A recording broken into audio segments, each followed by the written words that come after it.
Dan pada malam hari ini biarlah kita bersuka cita, karena Tuhan itu baik, sangat baik dan teramat baik. Amin. Siapapun kita akan katakan Tuhan itu sangat-sangat baik. Teristimewa hari-hari ini kita boleh melewati, kurang lebih sudah masuk di bulan Maret. Ya, ada sekitar 70 hari kita sudah lewati ya, bersama dengan Tuhan. Kayaknya gak terasa gitu ya, cepat banget waktu itu berjalan. Tapi inilah waktu yang memang Tuhan berikan kepada kita semua, supaya kita pun bijak mempergunakannya, supaya kita pun mempergunakan waktu dengan sebaik-baiknya ya. Kenapa? Karena waktu sekarang ini tidak akan terulang lagi besok. Seringkali kita mungkin berpikir, oh saya masih sehat, saya masih kuat, saya masih bisa ini, saya masih bisa itu. Ternyata nggak sampai besok hidup kita, ya kan? Jadi rahasia Tuhan itu buat kita semua harus kita mengerti. Kapan waktunya itu tiba, ya kita selalu harus siap. Karena Tuhan sudah memberikan pengajaran itu kepada kita, memberikan peringatan kepada kita, bahkan berikan pengertian lewat firman-Nya. Waktu ini akan dipercepat. Kedatangan Tuhan sudah semakin dipercepat. Kenapa?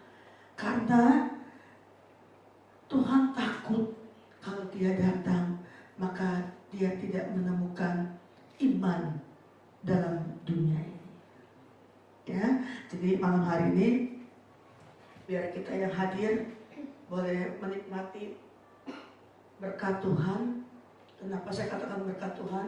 Sebab inilah makanan kita yang sesungguhnya. Ya, kalau makanan yang kita makan dari mulut kita sampai di perut itu cuma sarana. Tetapi makanan yang menghidupkan hidup kita, roh, jiwa kita, yaitu firman Tuhan.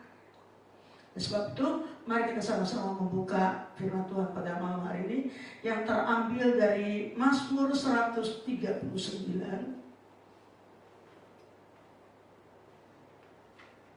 ayat yang kelima. Maaf, ayat yang kedua dulu. Mazmur 139 ayat yang kedua. Nanti kita akan lengkap di ayat yang kelima, nanti kita akan lengkap nanti di ayat yang ke-8 sampai ayat yang 10. Ya, kita baca dulu ayat yang kedua. Mazmur 139 ayat 2. Engkau mengetahui kalau aku duduk atau berdiri. Engkau mengerti pikiranku dari jauh. Ayat yang kelima. Dari belakang dan dari depan engkau mengurung aku, dan engkau menaruh tanganmu ke atasku. Ayat 8. Jika aku mendaki ke langit, engkau di sana. Jika aku menaruh tempat tidurku di dunia orang mati, di situ pun engkau ada. Ya, di situ pun engkau. Ayat 9. Jika aku terbang dengan sayap fajar dan membuat kediaman di ujung laut, juga di sana tanganmu akan menuntun aku, dan tangan kananmu memegang aku. Kalau kita membaca ayat-ayat yang sudah kita sama-sama baca ya, di sini mengambil satu kesimpulan bahwa Allah itu adalah Maha Tahu. Allah itu Maha Hadir. Saya ada di sini, saudara-saudara kita ada di mana, di situ pun Tuhan ada. Ya. Jadi Allah itu Maha Tahu, Allah itu Maha Hadir. Hari-hari ini kita mesti sangat-sangat menyadari bahwa jangan pernah ada di antara kita berpikir bahwa kalau kita lagi susah, kita lagi ada dalam masalah, oh berarti Tuhan itu nggak ada dekat saya. Tuhan itu jauh dari saya. Apalagi kalau saya lagi berbuat dosa, pernah melakukan dosa. Oh, Tuhan sepertinya jauh dari saya. Tuhan gak mau dekat dengan saya. Itu seringkali pemahaman-pemahaman yang diberikan oleh kuasa kegelapan supaya kita jadi lemah. Bukan? Lihat tuh, kamu susah kan sekarang? Mana Tuhanmu? Ya. Mana tuh Yesus yang kamu sembah? Buktinya apa? Kamu sakit, kamu kesusahan, kamu kena musibah. Oh, yang jelek-jelek yang ada di kuping kita seringkali. Kalau Tuhan ada, kenapa ada harus kebanjiran? Hujan memang kita perlu, tapi jangan sampai bikin kebanyakan jadi banjir. Ya kan? Seringkali itu yang dalam pemikiran manusia yang membuat kita berpikir jadi iya ya, Tuhan itu janjinya enggak ya dan amin nih. Buktinya saya kena musibah, saya kena masalah, saya banyak hal-hal yang tidak mengenakan. Bapak Ibu yang saya kasih dalam nama Tuhan Yesus Kristus, malam hari ini saya beritahu bahwa Allah tidak pernah jauh dari kita. Sekalipun kita kalau udah sibuk lupa sama dia, betul gak? Sibuk nih, lupa ada sama Tuhan. Tapi Tuhan tidak lupa sama kita. Nah, kenapa kita jauh dari hadirat Tuhan? Kenapa seringkali kita rasa kok kayaknya jauh dari hadirat Tuhan? Saya ini terlalu banyak dosa, saya ini terlalu banyak kesalahan, saya ini banyak kelemahan. Ketahuilah, itu trik dari iblis untuk melemahkan kita. Sehingga kita makin lemah, makin tidak berdaya, makin tidak sanggup buat ini, makin tidak sanggup buat itu. Yang ada mengeluh dan mengeluh. Bapak Ibu yang saya kasih dalam nama Tuhan Yesus Kristus, perjalanan iman kita dibarengi dengan perjalanan hidup kita. Berapa hidup manusia? Firman Tuhan bilang berapa umur manusia?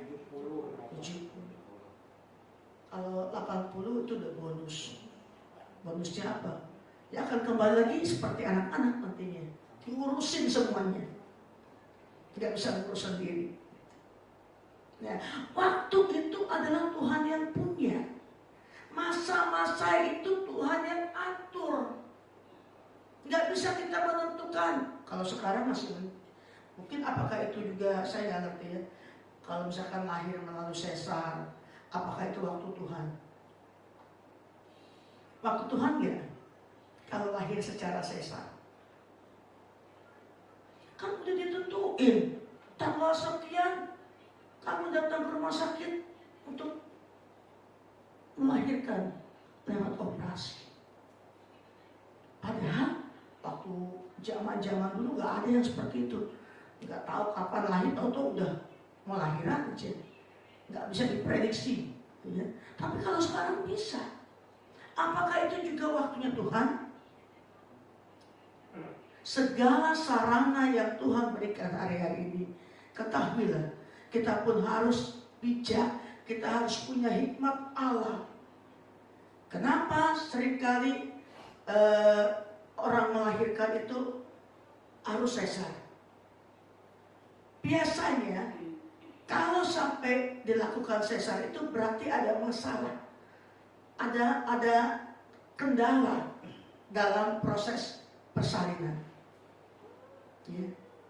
Tapi sekarang lebih parah, anak-anak atau bukan anak-anak ya, ibu-ibu muda yang mau melahirkan, aduh saya nggak mau sakit. Kalau melahirkan itu sakit. Enggak, saya nggak mau sakit. Saya mau biasa-biasa aja, tenang-tenang. Bapak Ibu yang saya kasih dalam nama Tuhan Yesus Kristus, biar kita mengerti kehendak Tuhan. Kalaupun harus melewati operasi sesar, kita tahu bahwa itu pun dalam kehendak Tuhan kalau kita berserah kepada Dia. Intinya kita berserah atau tidak, atau cuma ngandelin dokter, bisa aja kejadian anaknya mau ngelahirin lewat sesar, ada kesalahan medis. Sehingga anak itu bermasalah. Bisa. Kenapa seringkali manusia merasa udah lebih pintar, lebih tahu, lebih memahami, mengambil tindakan, mengambil langkah semaunya dia. Nah, firman Tuhan katakan di sini, engkau mengetahui kalau aku duduk atau berdiri. Engkau mengerti pikiranku dari jauh. Kita duduk, Tuhan lihat. Kita tidur, apalagi firman Tuhan katakan diberikan berkat kepada orang-orang yang sedang tidur. Kayaknya kalau mau tidur jangan lupa berdoa ya Bapak Ibu sekalian, supaya Tuhan memberkati kita, sehingga besok pagi kita bangun dengan sehat, dengan baik. Ya, tadi katakan engkau tahu kalau aku duduk atau berdiri, engkau mengerti pikiranku dari jauh. Orang gak ngerti pikiran kita, orang gak tahu pikiran kita, tapi Tuhan tahu. Oh, kamu akan berbuat seperti ini. Oh, kamu akan melakukan seperti ini. Dan Tuhan yang akan menjagai hidup kita. Tuhan yang akan memagari hidup kita. Saat kita mulai melenceng, saat kita mulai sedikit menyimpang, Tuhan luruskan lagi. Kenapa kita harus beribadah? Gak cuma hari Minggu seperti hari ini. Kita makan sehari aja 3 kali. Seminggu itu kita kali 7, berarti 21 kali kita makan. Masa makan firman cuma 1 kali? Hari Minggu doang. Hari lain gak usah deh, gak penting. Inilah dikatakan, engkau tahu pikiranku. Kalau kita mau melakukan sesuatu, kalau kita mau berbuat sesuatu, sebelum bibir ini terucap, Tuhan tahu.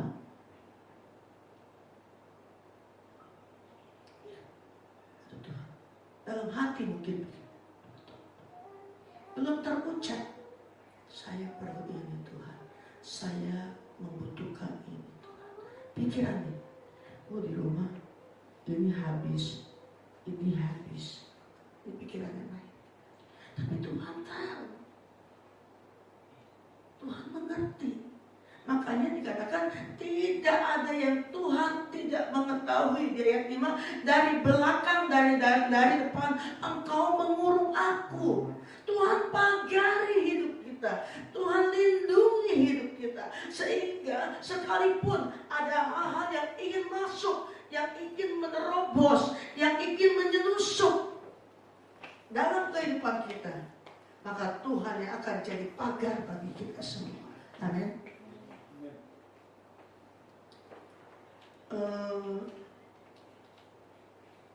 Beberapa waktu yang lalu kami harus berhadapan dengan seorang jemaat wanita. Waktu didoakan dia tuh langsung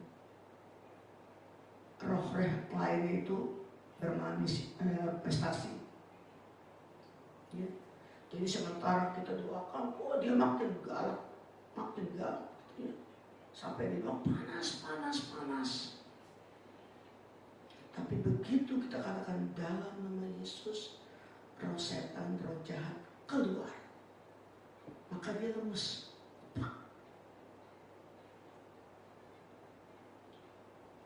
Jangan kira Bapak Ibu sekalian, kalau kita bisa jaga ini, jaga itu, kita aman-aman saja. Enggak. Di sekeliling kita ini banyak roh-roh yang ingin merampas, yang ingin membuat kita, menarik kita untuk kita tidak dekat dengan Tuhan. Kenapa kalau ibadah raya hari Minggu banyak yang datang, kebaktian doa apalagi, bisa dihitung jari. 10 orang gak suka berdoa. Ngapain sih doa lama-lama 1 jam? Itu kalau 1 jam itu standar dari firman Tuhan. Yesus berkata, tidak sanggupkah engkau berjaga-jaga 1 jam aja? Itu standarnya Yesus, ya kan? Tapi orang gak bisa, ngomong apa sih? lama banget doanya, gak usah deh. Dia tidak tahu bahwa kekuatan seseorang itu datangnya saat dia berlutut di kaki Tuhan. Ya, saya alami, saya rasakan. Semakin saya banyak berdoa, semakin kuat menghadapi tantangan-rintangan yang begitu silih berganti. Keluarga dijagain, keluarga besar. Keluarga besar jadi, jemaah. Terus begitu. Bahkan seringkali sebagai hamba Tuhan, masalah orang yang kita pikirin bukan masalah kita lagi. Udah gak kebahagiaan buat kita. Yang satu begini, yang satu begini, yang satu begitu. Firman Tuhan katakan, engkau dari belakang, dari depan, engkau mengurung aku, dan engkau menaruh tanganmu ke atasku. Jadi dia jagai benar.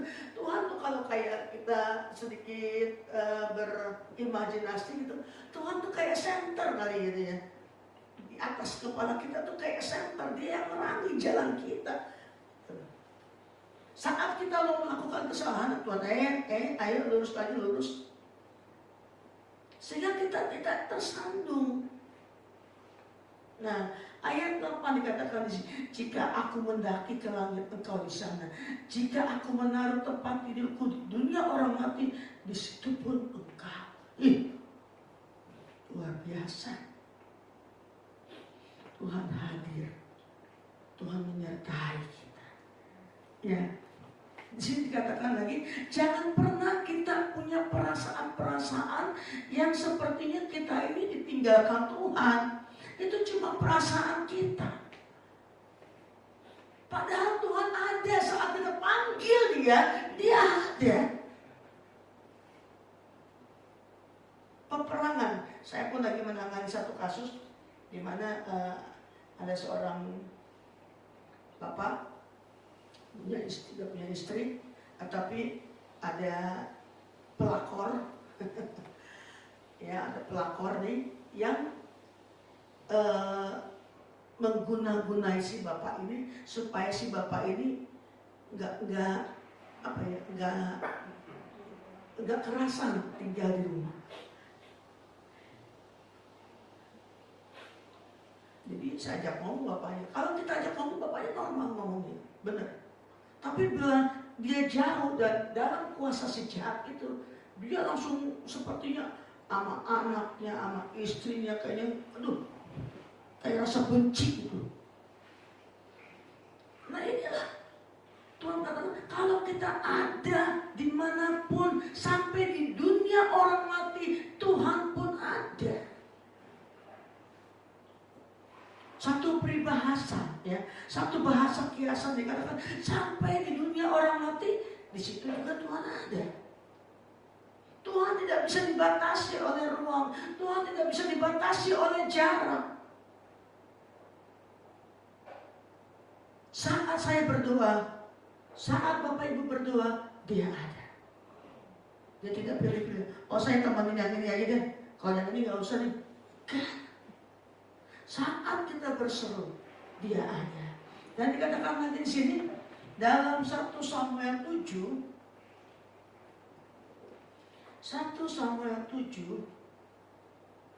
dikatakan di sini ayat yang ke-12. Di sini dikatakan ayat yang ke-12.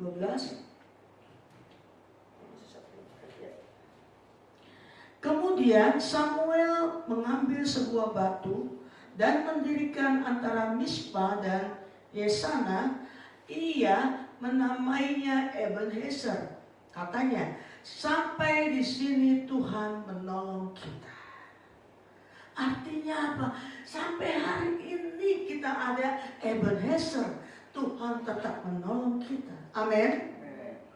Dia gak tinggalkan kita. Berjalan bersama Tuhan itu luar biasa nikmatnya. Sepertinya kita tuh dibawa kepada sesuatu hal yang kok begini ya Tuhan. Walaupun kayaknya sukar, walaupun kayaknya berat, tapi kita Nikmati semuanya itu. Enggak jadi persungutan, enggak jadi ngomel-ngomel, enggak. Saat berkat banyak, bersyukur. Saat berkat itu berkurang pun tetap bersyukur. Karena apa? Kita menyadari sampai di sini Tuhan sudah menolong kita. Ada dikatakan tadi bahwa Samuel itu menamakan tempat itu Ebenezer. Sampai di sini ada mesbah. Makanya kalau Bapak Ibu berdoa, jangan cuma 3 kali sehari doanya. Udah banyak tuh 3 kali.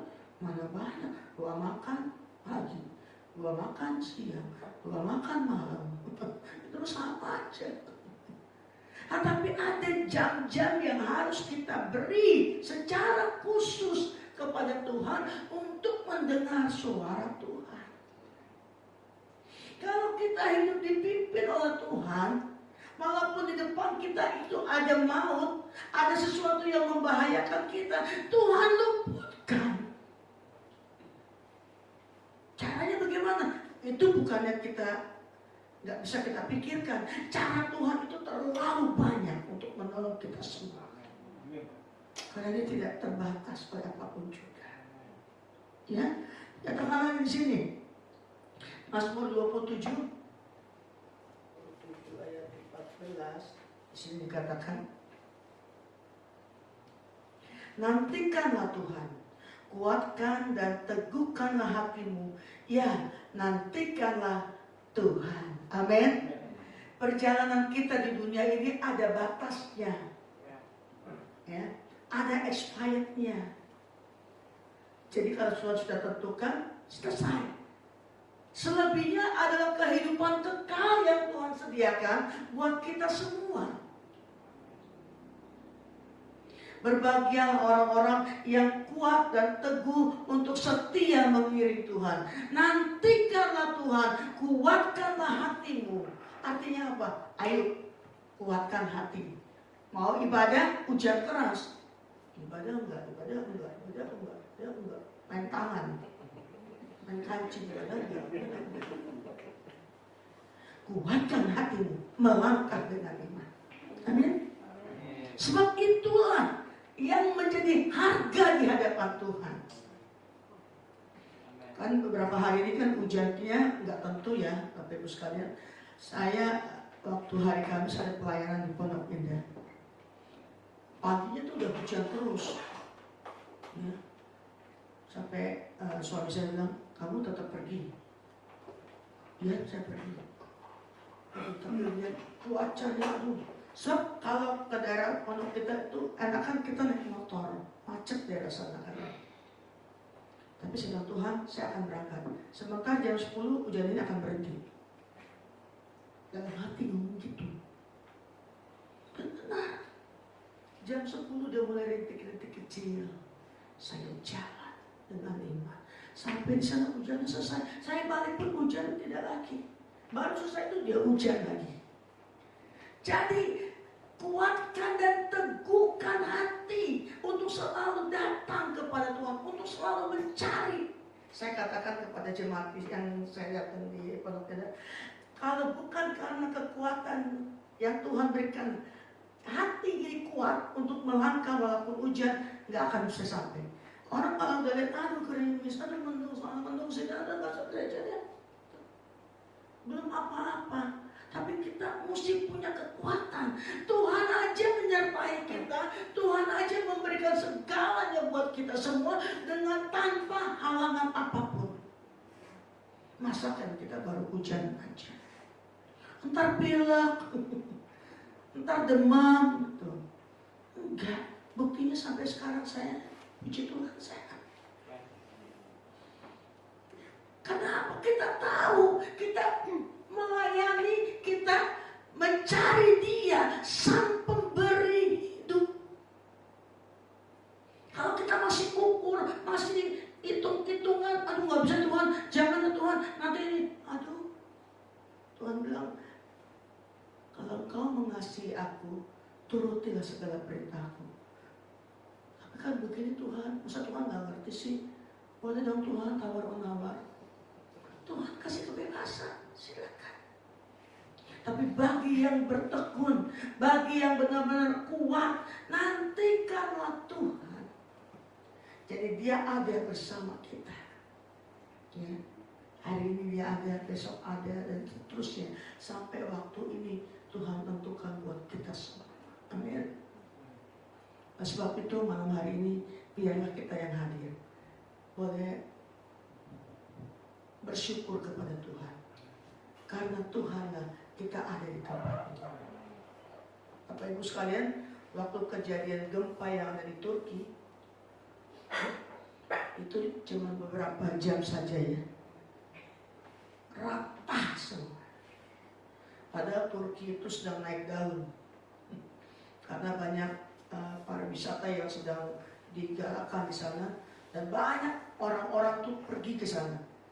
Dan Turki dulunya tuh adalah negara Kristen. Tapi sekarang udah sebagian besar saudara kita di sebelah. Ada satu kesaksian seorang bapak, dia orang kaya di sana.